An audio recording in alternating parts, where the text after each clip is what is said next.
You know, we've been talking about food in terms of the vegetables, fruits, and grains that are around the outside of the store. Of course, you know that some people get all of their nutrition from vegetarian and vegan sources.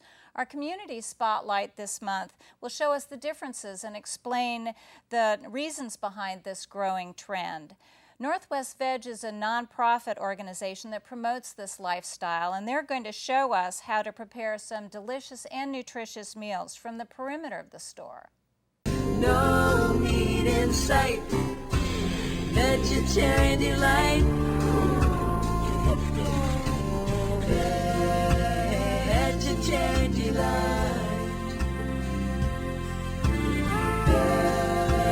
Vegetarian delight.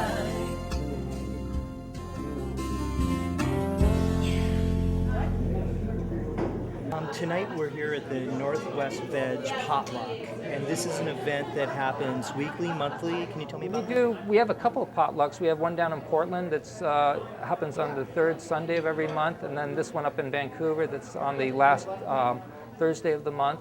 It's an opportunity for people who are, maybe they're interested in this, they're just not sure about vegetarian diets. Those people can come here and then they can see a whole bunch of good food, because we have some really good cooks here. Northwest Veg is a group that supports people trying to move towards a plant-based diet, and there are really three reasons why people might make that choice. There are environmental reasons, there are reasons dealing with the way we treat animals, and then of course there's the nutrition aspect. Generally, although you can eat a stupid vegetarian diet, generally vegetarian diets tend to be healthier. You have less fat, you have more fiber. All the nutritionists say you should be eating whole grains, lots of fiber, lots of foods like that for, various reasons. Reduce chance of heart disease, reduce chance of diabetes. Certain cancers are related to the diets that you have. That's, if you're trying to avoid those sorts of things, a vegetarian diet is something that really generally helps a lot. Peter, can you tell me a little bit about the differences between vegan and vegetarian? Well, there's some terms we use to sort of put people into classifications, but there's really a whole continuum for people. Vegans are ones who do not eat any animal products. Vegetarians do not eat any slaughter products. So a vegetarian will could eat, for instance, cheese and eggs and things like that, but they wouldn't eat meat, they wouldn't eat chicken, they wouldn't eat fish. There are a lot of people who call themselves vegetarians who eat fish, but if you're using the literal definition of not eating slaughter products, that's usually what most people refer to vegetarians as, someone who will not eat anything that was alive at some point. There are people who are vegan strictly for dietary reasons. The people who are interested in nutrition, for instance, that would be the only thing that they want to cut the animal products out of their diet, but they wouldn't necessarily care about the animal products that they're using for other things. But there are a lot of people who really are into trying to reduce their impact overall. The environmental and the way we treat animals, those are things that affect more than just diet. So you could have people who are really interested in vegan lifestyle. So you can have a vegan diet, and you can have a vegan lifestyle. Oh, every single reason. I don't think there's a reason not to be. The environment, one thing, animals, and health. I just don't see a reason to justify not being there. I discovered Northwest Veg through a bunch of trade shows. They always had a little booth there, and I would go and take some literature to pass out to my friends. And it was actually at Veg Fest that I found out, they have potlucks. So, this pretty much speaks for itself. It's been an educational experience and a good chance to get recipes that I can try at home, taste the food. The presentations are very interesting, especially for me, kind of new to vegetarian and vegan eating. So I've enjoyed that in a cooking demonstration. They have a talk or a cooking demonstration or some sort of a discussion at each of these things too. So it's good food and it's also good knowledge. If you're looking to try and eat a good, healthy diet, whole grains, whole foods, high fiber, these are the sorts of things that can help lower cholesterol, for instance. Cholesterol, well, the bodies make it themselves, but also we get a whole lot of cholesterol in the things we eat.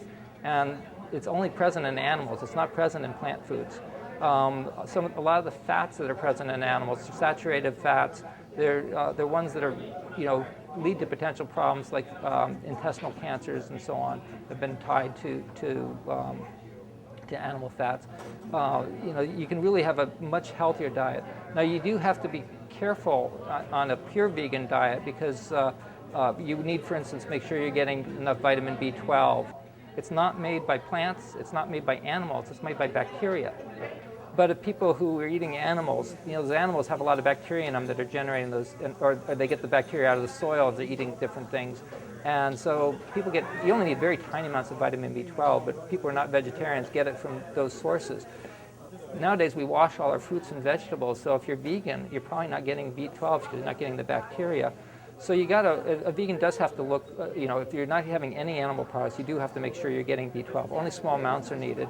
And, you can find it in so many different products. I get it in my rice milk, for instance. It's in nutritional yeast. There are lots of different products that have it out there. So even if you don't want to take a vitamin pill every day, which a lot of people recommend that you do that, just make sure that you have it somewhere in your diet, and you should be fine. That's pretty much the only one that's big. There are a lot of other things that are concerned for vegetarians and vegans, but they're also concerned for the public as a whole too, because things like vitamin D. We have a lot of vitamin D deficiency up here because we just don't get the sunlight, which sunlight's one of the ways that you manufacture vitamin D. And in the winter, we just don't have that up here. So that's true for vegetarians. It's also true for non-vegetarians. You got to look for making sure you got sources of vitamin D in your diet if you're not able to get out there and get sun, which we can't do in the winter out here. First, we're going to add this. Some oregano and some bay leaf. You can add at this point thyme, basil, or rosemary, whatever you would prefer. One thing I'd be interested to know is how do you replace the nutrition that is lost when you don't eat meat? The question people who are vegetarian always get asked is, where do you get your protein? Because people know that animal products do have a lot of protein in them. Plant products have a lot of protein in them too. Matter of fact, a vegetarian can probably get too much protein if they're not careful on how much they eat. We think of that you need a lot of protein, but stop and think for a second. When is the time in your life when you're growing the fastest? When you're a baby, right? I mean, you're doubling your weight in 180 days. And then you think, well, if you're growing the fastest, isn't that when you need the most protein? And then you stop and think, okay, what do you feed a baby? Well, mother's milk, right? How much protein's in mother's milk? It's only 6% of the calories are protein. There's more protein in potatoes than there is in mother's milk. So, why do you think when you're older, when you're not growing as fast, that you need 20% protein in your diet? Your body really doesn't need that much protein. It actually causes problems when you have that much protein. Matter of fact, there's a famous diet called the Atkins diet that people go on to lose weight. That's a really high protein diet. And I think the reason why the Atkins diet works is it actually makes you a little sick because your body has to really do a lot to digest the proteins. You got to strip off the amino group from it, and you form these ketones when that happens, and those things can make you kind of sick. Of course, being sick, you don't eat as much, and you lose weight, but it's not the way I want to lose weight. The environmental aspects, when you're growing food, if you can eat the food directly, the plants directly, that's a whole lot more efficient than going and eating, feeding that food to animals and then eating the animals. It's on the order of like 10 calories in for every calorie you get out when you're feeding to, like, say, beef cattle or something like that.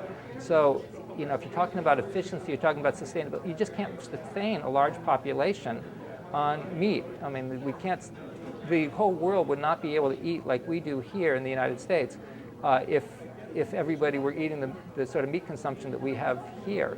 Milk and cheese, you don't involve slaughtering animals, but you certainly involve, in many cases, keeping animals in pretty horrible conditions.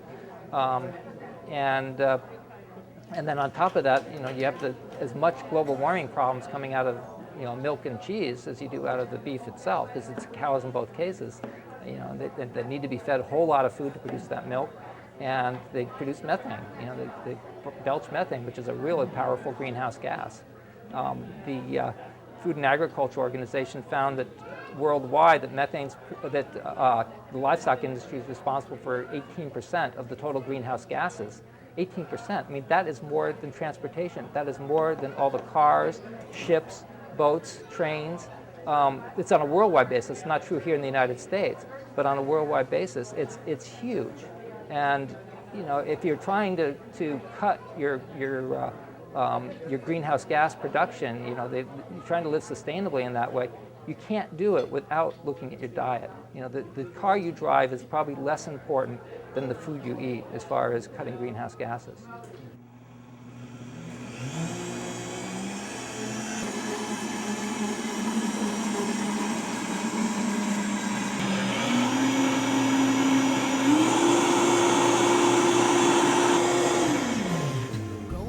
Drive-through of a fast food joint, gonna grab a little meal to hold me tight.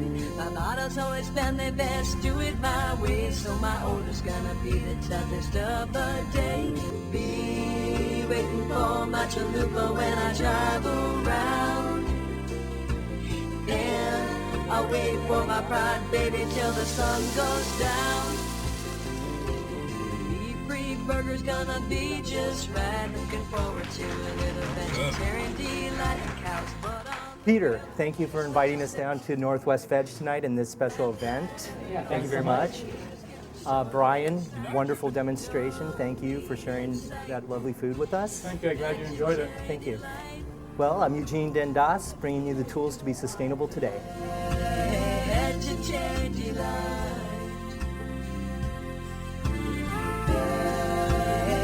To change your life.